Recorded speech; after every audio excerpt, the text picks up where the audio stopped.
tentang VLAN, kan VLAN itu artinya orang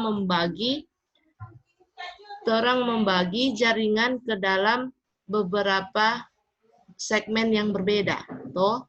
Nah, dorang antar VLAN dorang nggak bisa berkomunikasi kecuali ada DP perantara. Jadi sama dengan VLAN itu sama dengan bahasa daerah. Orang Jawa yang nintok bahasa Indonesia dan orang Irian nintok bahasa Indonesia, orang nggak bisa bercerita kalau nggak ada penerjemah seperti itu. Nah, fungsinya inilah fungsi dari routing. Routing itu DP garis besar menggabungkan atau menghubungkan dua jaringan yang berbeda supaya orang boleh mau saling berkomunikasi. Nah,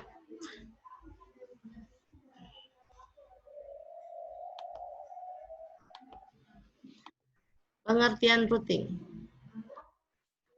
Routing adalah proses mentransfer data di sebuah internetwork. Internetwork itu sama dengan VLAN juga. Internetwork, jadi antar network. Dari host sumber ke host sumber. Konsepnya, pengirim paket akan menguji tujuan dari paket, apakah tujuan IP berada pada jaringan lokal atau tidak. Jika tidak, pengirim paket akan meminta bantuan ke router yang terhubung dengannya dan paket diberikan ke router untuk diteruskan. Jadi, ketika orang mau mengirim data, dia lihat dulu di switch, dia lihat ini jaringan lokal atau enggak, lihat dari DP IP. Oh, ternyata tidak satu IP kete. Jadi orang cek ada router enggak. Kalau ada router, dia mau kasih itu paket atau itu paket data itu ke router. Kalau dia bilang router, terus akan di alamat IP yang ini. Karena kita enggak bisa secara langsung berkomunikasi dengan alamat IP yang lain. Contoh IP kelas A. Kelas A enggak bisa berkomunikasi dengan IP kelas B. Kelas B pun enggak bisa berkomunikasi dengan kelas C. Dorang boleh berkomunikasi cuma kalau ada routing di antara dorang. Root di antara dorang. Konsep pengiriman paket melalui routing seperti ini. Ini ada jaringan A. Jaringan A terdiri dari Amir, Tini, dan Tono. Nah, jaringan B, Badu dan Ratna. Badu dan Ratna, dorang satu IP address atau dorang satu alamat. Jadi, dorang secara lokal, dorang boleh berkomunikasi. Sedangkan Amir, Tini, Tono berada dalam jaringan A, di mana jaringan A ini berbeda IP dengan jaringan B. Jadi, ketika Amir ingin mengirim pesan kepada Badu, dia tidak bisa langsung kirim pesan sama dengan ketika Amir mengirim pesan ke Tini atau ke Tono. Dia harus lewat dulu ke router yang meneruskannya kepada Badu. Seperti itu. Sampai sini boleh? Konsep routing? Boleh, Mem. Oke. Cuma Stefan yang menjawab boleh, berarti Stefan yang mengerti. DP implementasi. DP contoh. Jaringan A 192.168.1.24, 192.168.2/24. 24 itu artinya dorang IP kelas apa?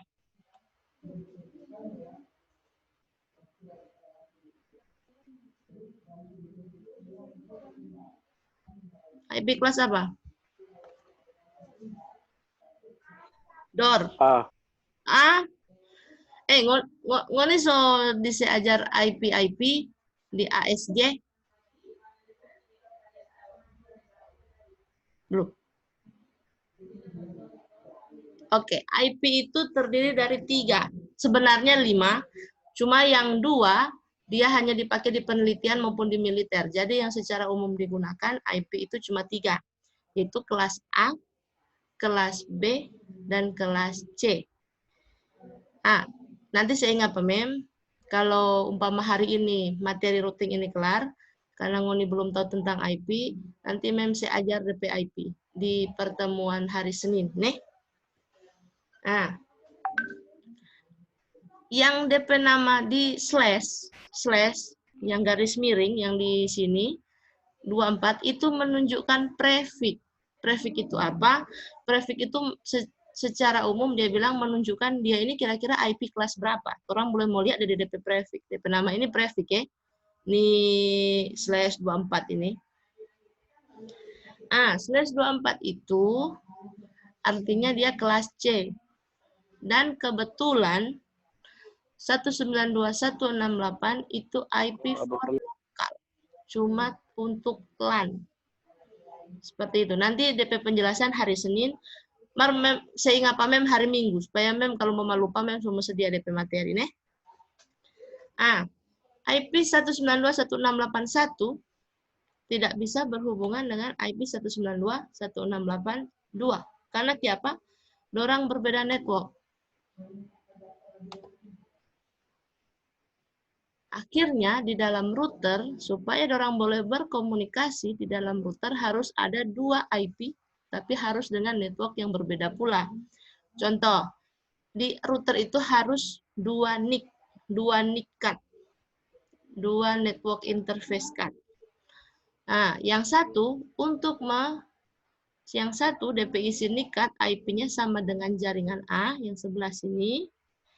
Yang NIC card kedua dia diisi IP di kelas yang di jaringan B yang sebelah sini. Makanya router boleh meneruskan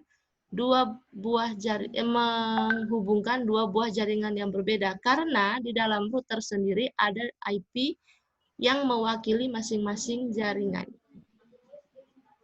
Sampai sini bingung atau semangat? Setidaknya konsep router dulu. Kalau IP belum mengerti tidak masalah. Nanti Mem si ajar hari Senin.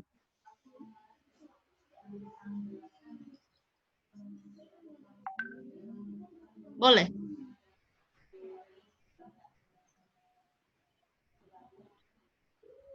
Devrianto boleh?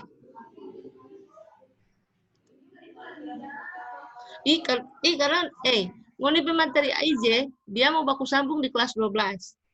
Kong dapat materi sambungan-sambungan. Ini kok bukan mata pelajaran yang sama di Fiskom, PAB sudah tidak ada terusan. Mar kalau AIJ ini ada DP lanjutan. Jadi sebelum kita mau masuk tahap yang selanjutnya, Mem tanya dulu sampai sini boleh. Supaya ngoni dasar so kuat di kelas 12 so lebih gampang. Belum? Sepedamu sini, Wen. Setidaknya DP konsep routing jo dulu. Konsep routing itu intinya kalau masalah IP kan belum tahu. Kan Mem kira kok ngoni sudah apa materi IP. Jadi Mem langsung bahas di routing. Ternyata belum. Nanti hari Senin Jone. DP ini masalah. Cuma DP konsep routing sendiri yang dia menghubungkan 2 jaringan yang berbeda itu mengerti toh? Boleh, Mem. Ya toh? Oke. Orang lanjut. Yang penting DP konsep tok jo dulu. Mem nggak mau minta DP implementasi.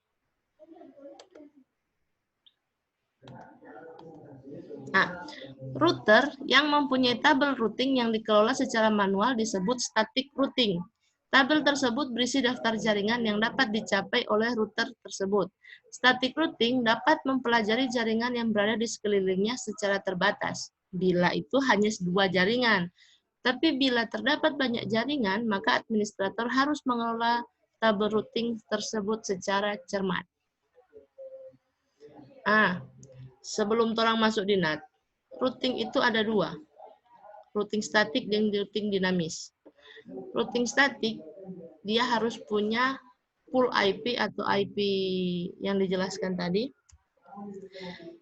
Daftar tabel routing yang dikelola secara manual. Tapi kalau routing dinamik, dia bisa DP tabel routing itu boleh update secara otomatis. Ketika orang mau menggunakan routing, orang harus tahu dulu tentang NAT. NAT itu apa? Network Address Translation, yaitu suatu metode untuk menghubungkan lebih dari satu komputer ke jaringan internet dengan menggunakan satu alamat IP. NAT merupakan teknologi yang memungkinkan jaringan IP private, software yang melakukan NAT, yang memungkinkan seluruh koneksi rumahan berbagi koneksi internet melalui satu IP address. NAT berlaku sebagai penerjemah antar 2 jaringan.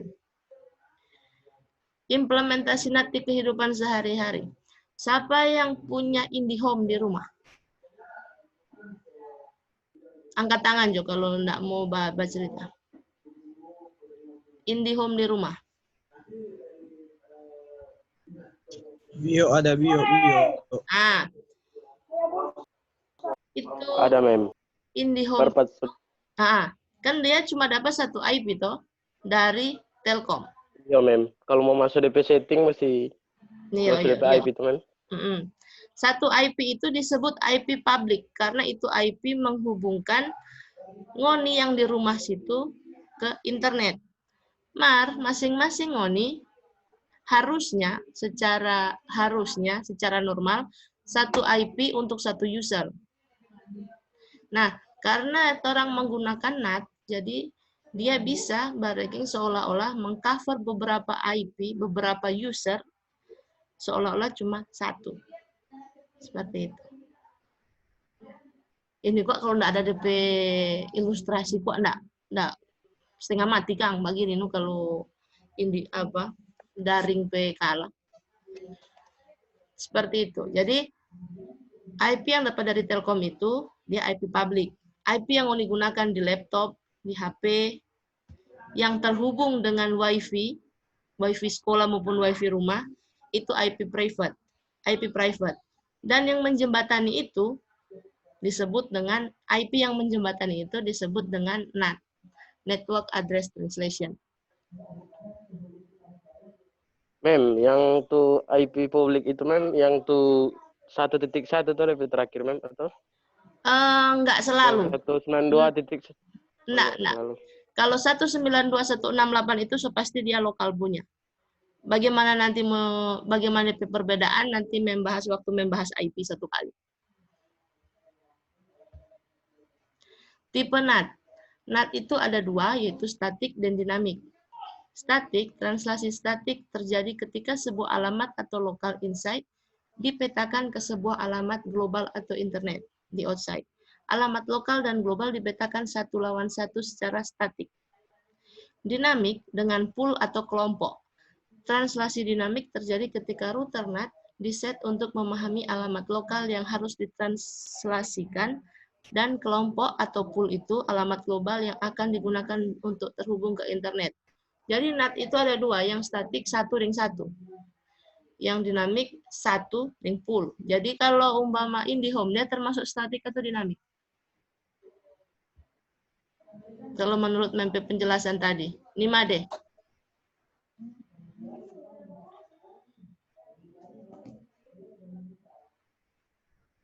Nimade Safitri. Kalau menurut Ngana IndiHome itu menggunakan NAT yang dinamik atau statik?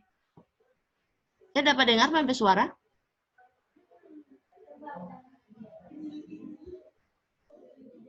Ada, Mem. Terus putus, Mem, dari tadi. Mempe jaringan laju di sekolah ini. Siapa ya?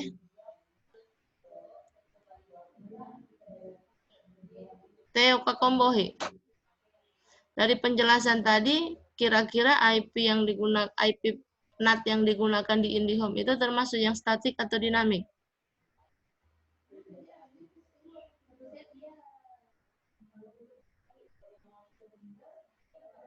Kakombohi, Teo. Tunggu. Oh, tunggu. Dinamik, Mem. Oh iya, betul sekali. Teman mau Dinamik. jawab. Finasana. Ini enggak apa-apa tuh salah. Ya, apa so? Kok nggak apa so, Apel? Ike apa bina deng Mimi? Apa tuh, Mem? Apa tuh, Mem? Hah? Enggak apa-apa. Apa tuh, Mem? Enggak apa-apa. Yes. Nah, jadi yang IndiHome itu dia dinamik karena apa kan dia cuma satu IP NAT, dia mengcover beberapa atau kelompok IP ngoni anggota rumah. Seperti itu. Alasan menggunakan NAT yaitu menghemat IP legal yang diberikan oleh ISP. Karena IP itu DP jumlah sangat terbatas. Kedua, mengurangi terjadinya duplikasi IP address pada jaringan. Karena kalau orang sampai terduplikasi atau double, ngoni pejaringan mau down, nggak bisa berkomunikasi. Ketiga, menghindari proses pengalamatan kembali pada saat jaringan berubah. Jadi menghemat waktu itu. Yang keempat, meningkatkan fleksibilitas untuk koneksi ke internet. Jadi mau lebih gampang. Implementasi NAT. Contoh NAT seperti ini. Ini lambang internet. Dia menggunakan modem DSL. Ini yang disebut IP public. IP public itu IP yang dapat langsung dari ISP atau provider yang menghubungkan ngoni ke internet. Nah, ini IP-nya 125.161.65.169. Dia masuk di modem. Di modem dia ada IP lagi 192.168.01. Ethernet 1 itu. Dan Ethernet 2, modem biasa kok satu kali jadi router kalau di IndiHome. Ini routernya. Router, dia menggunakan IP yang satu kelas dengan IP modem yang sebelah, yang ETH0 atau NIC pertama. Lalu dia menggunakan IP yang satu kelas dengan jaringan LAN, DP LAN yang ini. Kebetulan dorang gunakan kabel satu, dorang gunakan AP itu access point atau wireless laptop-laptop ini. Coba diperhatikan. Di ETH1 dan di ETH0, apa yang beda di situ? Pasti ada satu yang beda mencolok sekali. Apa? Gibran. Jangan kon tidur, Gibran.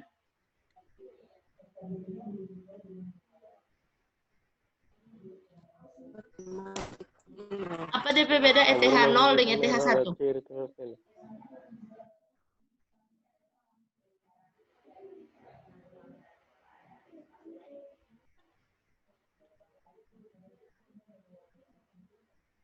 Yang satu ETH0 dia DP IP 192.168.0.2, sedangkan ETH1 192.168.2.1. Ini menandakan orang berbeda network atau berbeda jaringan. 0 dan 2 ini. Nah, NAT merupakan suatu mekanisme merubah atau mentranslasi IP private menjadi IP public dan sebaliknya. Dari mekanisme di atas dapat dilihat bahwa NAT bekerja dengan cara melakukan translasi pada IP. Ini berarti NAT berada pada layer 3 dari OSI model. NAT juga sangat bermanfaat dalam menjaga jaringan lokal dari jaringan luar. Jaringan lokal dimaksud trust, karena kan orang tahu tuh kalau orang cuma lokal, orang tahu tentang sumber daya, orang tahu tentang data. Dari jaringan luar, kenapa untrust? Karena kalau di jaringan luar itu semua itu bebas. Makanya orang perlu melakukan pengamanan. Karena sesungguhnya jaringan global internet tidak bisa membaca alamat IP private kecuali dengan aplikasi bantuan.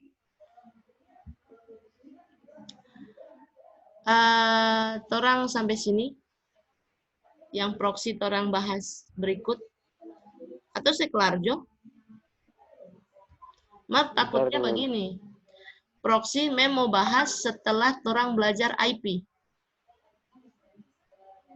Karena kalau torang belum belajar IP, kita semua bahas proxy itu semua lebih bingung.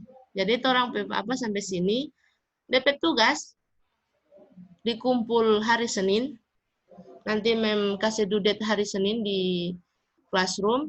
DP tugas ngoni cari kelas IP dan ciri-cirinya. Boleh? Kelas IP dan ciri-cirinya. Setelah ini mem mau kasih tugas di classroom dengan judul itu.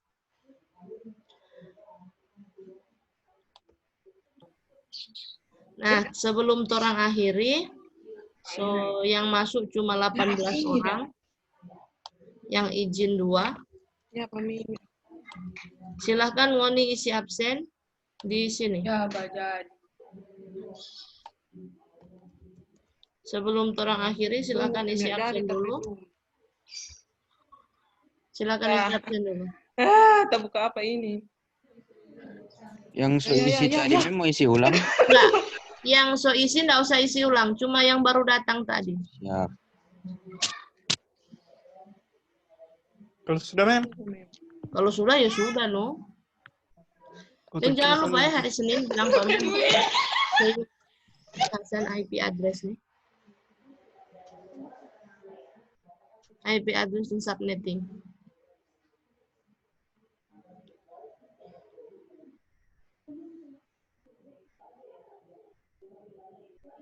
Sudah semua isi? Sudah, Mem. Oke, sampai pertemuan sampai sini. Sampai jumpa minggu depan. Dadah.